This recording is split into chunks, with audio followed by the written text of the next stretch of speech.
আসসালামু আলাইকুম। Vitals and views এর পক্ষ থেকে আমি ডাক্তার মোহাম্মদ মাহমুদুল হাসান আপনাদেরকে স্বাগত। একজন আইসিইউ চিকিৎসক হিসেবে রোগীর যে গুরুত্বপূর্ণ প্যারামিটারগুলো আমরা দেখি তার ভিতরে একটি অতি গুরুত্বপূর্ণ প্যারামিটার হচ্ছে কি ব্লাড প্রেশার। কিন্তু আইসিইউর বাইরে যে লক্ষ লক্ষ মানুষ আমরা আছি, তারা কি আমরা আমাদের ব্লাড প্রেশার সম্পর্কে সচেতন আছি? এই ব্লাড প্রেশারকে বলা হচ্ছে গিয়া সাইলেন্ট কিলার।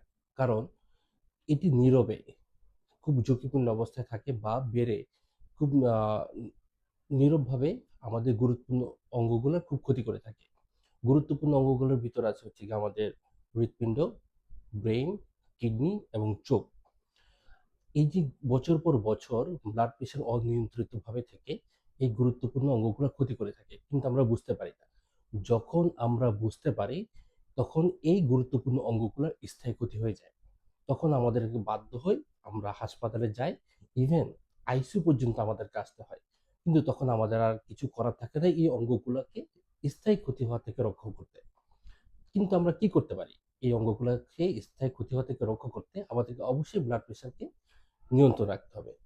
আমরা ৩৫ বছরের পর থেকে আমরা প্রতি বছর বা প্রতি ৫ বছর পর, পর আমরা নিয়মিত রক্তচাপ পরীক্ষা করব।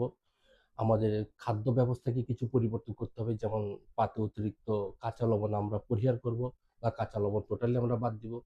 সুষম খাবারটা আমাদেরকে পরিমিত বা গ্রহণ করতে হবে। যথেষ্ট পরিমাণ শাকসবজি এবং ফলমূল গ্রহণ করতে হবে। যথেষ্ট পরিমাণ বা নিয়মিতভাবে আমাদের শারীরিক ব্যায়াম করতে হবে। দৈনিক কম করে হলেও ৩০ মিনিট হাঁটাচলা করতে হবে এবং কায়িক যে পরিশ্রম আছে, সেই পরিশ্রমগুলো আমাদেরকে করতে হবে।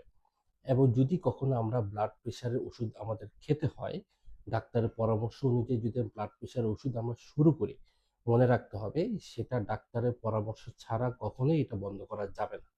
আমরা কি করি, যদি কখনো ব্লাড প্রেশারটা যদি দেখি নরমাল আছে, ডাক্তারের পরামর্শ ছাড়া এটা বন্ধ করি, এটা আরো বেশি ক্ষতিকর। তাই আমরা সচেতন হই এবং সবাইকে সচেতন করি, ডাক্তারের পরামর্শ ছাড়া আমরা ব্লাড প্রেশার ওষুধ কখনোই বন্ধ করব না।